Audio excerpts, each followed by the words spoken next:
Welcome back to My Brain Is a Wonderland, a podcast for neurodivergent women and the people who love them. You're here with your host, Emily, for the first episode of Season 2. It's been about 7 months since our last episode, so I'm so happy to be back with all of you. I feel like a whole new woman with a bunch of other issues and delights and things to discuss with you. Today, we're going to be talking about food, my relationship with food, my hyperfixations, binging, patterns, and maybe some things that I can share with you that have helped me, and just my experience in the whole arena of eating. The first thing I want to talk about is hyperfixation meals. If you are out there and you have ADHD, you probably know what I'm talking about. It is this thing where you find a meal, and it can be any meal at all. I have done this with tuna pasta salad. I've done this with Caesar salad. I don't know why there's a salad theme here. Peanut butter and jelly sandwiches. Oh my God, that was a big one for a while. And what happens is you eat it one day, and you may have had this meal many times before, and you eat it one day, and it just becomes everything. Absolutely everything. You think about it, or at least I do. I think about it multiple times throughout the day. Oftentimes I'll eat breakfast or lunch and then think about the next time I'm going to be able to eat this meal. And I'll usually make a whole bunch of it, especially if it's something like a tuna pasta salad. Or if it's PB&J, I'll make sure I have a bunch of peanut butter and bread and jelly in the house. And I'll eat it every day, which could be for weeks. It could be every day for 2 weeks, could be every day for 4 weeks. I'll even eat it in addition to meals because I just have to have it and nothing else is satiating me. Eventually, what will happen is one day you'll go to eat this meal that you've been thinking about obsessively for weeks, and it'll taste like nothing. And what I mean by that is not that it doesn't taste like anything in your mouth, but in your brain, in your experience, it just is like you're eating the most bland thing. Like a lot of people who you might know who aren't neurodivergent, how they might think of a salad, right? If they have to go on a diet and you say, okay, now you're eating plain salad, rice crackers, and that feeling of just eating to eat, and it's so boring and bland, that is what eventually happens with these hyperfixation meals, is you just kind of are over it one day. And I'm having that right now, actually. My latest hyperfixation meal, like I mentioned before, was chicken Caesar salad, and it's been a fixation meal in the past for me. There's something about the refreshing crunch.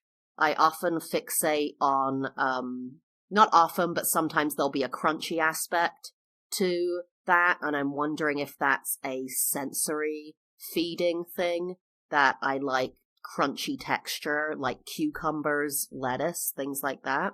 But I'll basically cook up a bunch of chicken breast, so it's cold and in the fridge and ready to go. I have 6 right now hearts of lettuce in the fridge, which is a lot of lettuce. I live with one other person, and I have 6 of those, and I have cucumbers. I don't usually put anything else in there, maybe tomato. I don't eat pepper because it's bad for my stomach, or raw onion. But I'll basically do cold chicken, lettuce, cucumber, and throw a bunch of Caesar salad dressing on that and call it a day. And I will eat that. I said I would eat it like once a day. I could eat that for breakfast, lunch, and dinner for weeks if it's my hyperfixation meal. But what has happened recently is that has fallen off. My hyperfixation meal of Caesar salad probably fell off 3 or 4 days ago. And so I have all of this chicken, all of this lettuce, and now I know I have to eat it, so I'm probably going to make chicken Caesar salad tonight. But my body is literally saying, throw it away. Just don't eat it. Eat something else. Order a pizza. You don't want this. And the thing is what's really frustrating is, why does that happen? Why is it you get this hyperfixation, which I'm going to talk a little bit more about dopamine and how that feeds into eating and that kind of thing. But why does it all of a sudden drop off? Why is this thing that you're obsessed with just all of a sudden blah? It feels like nothing. And I think with people with ADHD, this happens with hobbies too, right? You get fixated on, I'm knitting now, I'll buy all the knittings, all the needles, all the things, all the patterns.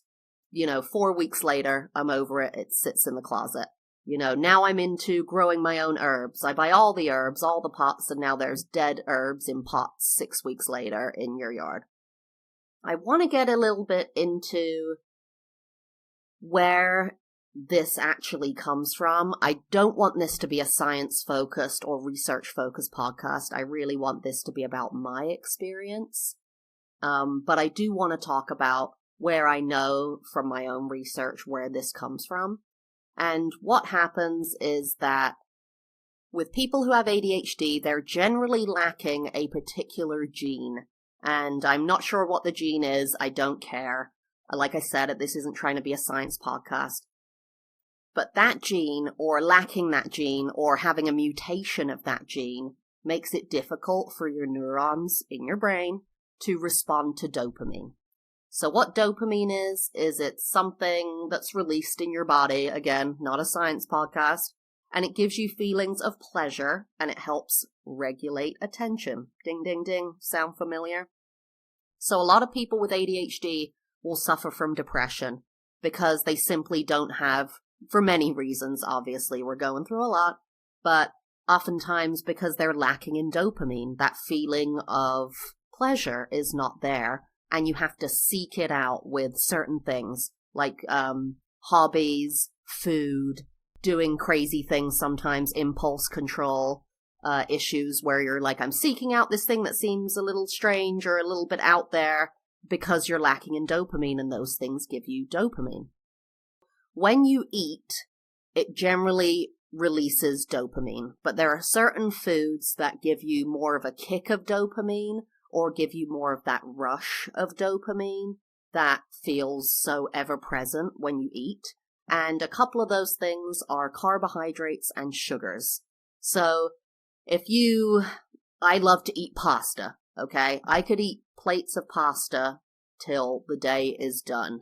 That is just kind of a lifelong hyperfixation for me. It will drop off. Like I said, tuna pasta salad is one of those things I love. But if you ever put a plate of pasta in me, that's being put away right away. Sugar, not so much. Not to say I haven't been obsessed with sugar. We have an amazing donut place close by that I have been obsessed with and gotten a little bit bigger because of that in my weight, because I was just eating so many donuts. Crumble cookie is another one. I mean, it's just that feeling of satiation from eating things that are sugary and carbohydrate-y. And what will happen is it'll give you that rush of dopamine, and then you become fixated on that, or you'll start to binge eat. That's a really common issue I've had in the past, that I have been a big binge eater. So I could go all day forgetting to eat, or I could have eaten all day and then I could still be eating. And people have commented on that in the past. When I was living in a shared house in college, I remember I was eating a lot. And I think because my freshman year of college was very stressful and a new experience for me, so I focused on that dopamine hit of binge eating. And I was eating big breakfasts, then I would have a bunch of pasta for lunch, and then an hour later I would eat more. And I remember one of my housemates commenting on that, saying, you already ate like an hour ago. Why are you eating another plate of like a full dinner, And so that's where a lot of that binging and hyperfixation comes from, is that dopamine hit that you get. So that's why I'm wondering, why does that wear off? Where does that kind of feeling go away? Because sometimes I'll also get hyperfixated, let's say, not eating a lot, eating healthily, and working out. And I've been so hyperfixated on working out in the past that it's been unhealthy for me, that I've gotten so skinny, quite athletic, but I'm just not eating enough. I'm tired all the time, anxious, cranky. So I just wonder if anyone knows or if anyone has any theory about that, feel free to contact me. I'm really interested into why the hyperfixation just disappears all of a sudden. And the problem I'm having now is you would think it maybe gets replaced with something else. And the thing is, it doesn't. It takes another couple of weeks or so, maybe less, maybe more, to find that other hyperfixation. So I'm in that horrible space right now where I don't want my chicken Caesar salad that's sitting in the fridge. I have like 8 chicken breasts cut up in there that I cooked. My 6 hearts of lettuce, 2 cucumbers, all 3 bottles of Caesar salad in the cupboard because I wanted to make sure I had enough. And I'm over it, but there's nothing to replace it. If my husband said to me, okay, what do you want for dinner? Actually, when I said that in my brain said pizza. That, I don't know if that's a hyperfixation thing. I'm not thinking, oh, I could eat that and eat that forever, but I am thinking that would satiate me. That kind of salty carb thing that I was talking about, which is so common in binge eating, carbs, salty, or sugar with people with ADHD. But it's just, I'm in this just really terrible place where nothing seems satisfying. No food seems like it could really satiate me. I think if I ate a pizza, I'd enjoy it right then. But would I hyperfixate on it? I don't know. Do I want to hyperfixate on anything? I'm not sure. It's something to look forward to, I guess, but it definitely fills up my day with those thoughts. And I don't always think that's productive. Or not productive, but healthy for my mental space, because I'm constantly waiting for the next meal to eat this meal. And I don't know if that's a good thing. Another thing I wanted to talk about, in addition to the binging, is, I guess binging is the same, similar kind of thing, but talk about this kind of overeating to fullness. I really had to learn once I was an adult in my 30s, really, because in my 20s I didn't think about it at all, and especially when I was a kid. I was always told I had to finish my plate. Always told I had to finish my plate. And I did grow up with people, I think my mom has ADHD, my grandmother might, so I did grow up around other neurodivergent people who were raising me, but I was always taught you had to finish your plate.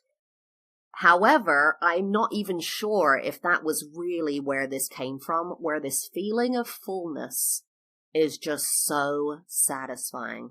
So or maybe you don't know, but when you look into, diets in the 90s and these horrible dieting cultures, they often tell you, eat until, don't eat as much. Once you're not hungry anymore, stop eating. They don't say to really eat until you're full.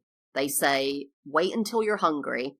Then when you are eating, stop eating once you're not hungry anymore, because that means you are actually full. And I'm not saying that in particular is a bad thing, but you see it a lot in these diet culture procedures, that is one of the things. You don't ever eat until you're full. And I have always gotten so much pleasure. I don't know if this is a sensory thing or I just got used to it from binging, but I've gotten so much pleasure from eating until I'm so full. And that can range from being full that I can't eat anymore to having the biggest food baby and that I couldn't breathe.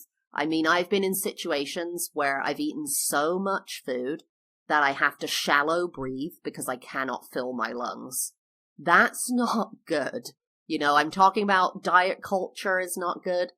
That's not good either. Not being able to inflate your lungs fully because you've eaten so much food.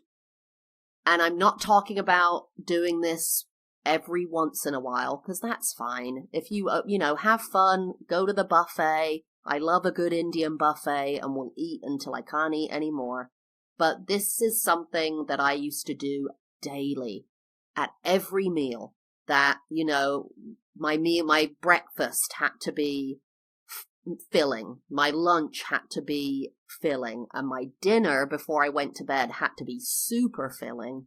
And it didn't really leave space for anything else. It was always about the food and filling up.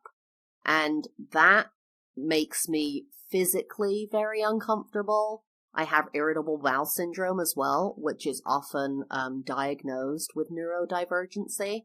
The gut is supposed to be the second brain, another science term for you there. I don't know if that's a science term, but it's a bit sciencey. And doctors are now thinking that the gut plays a much bigger role in our emotions, our brain, our behavior than they ever thought before. And so that's always been an issue for me.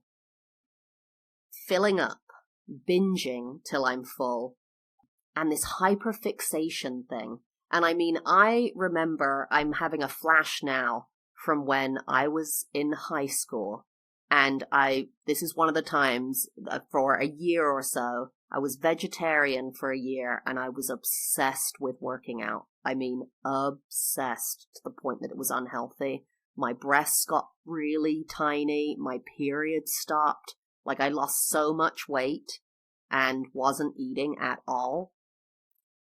But there would be nights where I would go into the kitchen, and we had a stand-up freezer in the kitchen, and I can even think of it now. I can taste it in my mouth. I can picture it happening. My mom used to get this, I mean, looking back, it must have been a liter of ice cream. You know, it wasn't a Ben & Jerry's pint, let me tell you. There was probably like 6 of those in there. And it was organic chocolate ice cream. And I used to go to town on that thing. And by go to town, I mean eat the entire thing. And it was frantic. My husband comments on it now. I don't taste my food. You know, I'm not a chewer. I inhale my food. It's just this kind of frantic need to eat, to be stimulated by that food. And another thing I used to do now, I'm having all these flashes. When I was a kid, does anyone remember or know of, I don't know if they're still around because I just avoid it because I know what will happen, Sara Lee, the brand, chocolate gatto. It was a frozen chocolate, like mousse cake, layered mousse cake. When I was a kid, literally a 8, 9, 10, 11-year-old child, I would be given one of those cakes out of the freezer, and you're supposed to let it defrost. I often wouldn't let it defrost, and I would just eat the entire thing, and I would inhale my food. It would be gone in not much time. I mean, I've inhaled plates of pasta in 1 minute, you know? I mean, it's this kind of frantic focus on the stimulation that's provided by eating. And it's not even the taste a lot of the time. It is, I talked about earlier that I often like crunchy things. It's often this just kind of sensory feeling of eating and moving your mouth and then becoming full, with this underlying sense of the satiation from the salt and the sugar. Another thing, saying salt and sugar, that I've done often in the past is alternate the salt and sugar eating. So man, you can catch me with a block of cheese and a chocolate bar, and I'll take a bite of the cheese, satiated by salt. Then I'll take a cube of the chocolate, satiated by sugar. And I could rotate like that until the end of time, to be honest. It's this, like I said, frantic satiation with kind of feeding this sensory need, and maybe dopamine hit that I'm feeling. Maybe I'm feeling satisfied by it. And it also makes me sad, because reading up about this, what it's telling me, what I'm deducing from this then, is that I am so low on dopamine, in general, I'm not happy. I'm not, maybe not that I'm not happy, but I'm not feeling pleasure very often, right? Dopamine is supposed to give you pleasure and regulate your attention. well, yeah, I have issues with attention. That I can deal with. That's not sad. That's just what it is. But not feeling pleasure? That's one of the greatest joys of being a human. You know, we are flesh and bone and body, and I want to feel pleasure in my experiences, in my physical body, in my emotional, mental body. I want to do things that bring me joy, that excite me. And I wonder if the hyperfixations, the binging, the needing to be feeling full comes around more when I'm not feeding dopamine in other areas. And this is just coming to me now. Maybe it's that I'm not seeking out the other things I enjoy in life. Art museums, that's one of my greatest joys. Going shopping, that's another impulse control thing. But I tell you, even just window shopping, I could do that for days. Yeah, maybe that's one of the things I need to look at when I notice that I'm focusing on food is, am I getting pleasure from other areas in my life? I want you to think about that too, now that I've thought about that, and let me know if you think that might be correlated. I'd love to hear from you, because I'm thinking probably masquerades a little bit as depression, because, you know, depression can be not feeling pleasure, not feeling anything, and it's not necessarily that I'm depressed, I'm just not feeling dopamine, and then I'm seeking, or maybe not seeking out food, I just eat food and then get pleasure and dopamine from it and then fixate on that instead of trying to turn my head to something else. So let me know if you relate to that. If that's resonating with you, feel free to reach out to me. I would love to hear from you. You can reach me at my Brain Is A Wonderland pod on Gmail, YouTube, Instagram, and TikTok. And if you are enjoying what you're hearing, I would love for you to leave a 5-star review wherever you're listening. It helps me get this content out there to more people who really need to hear it.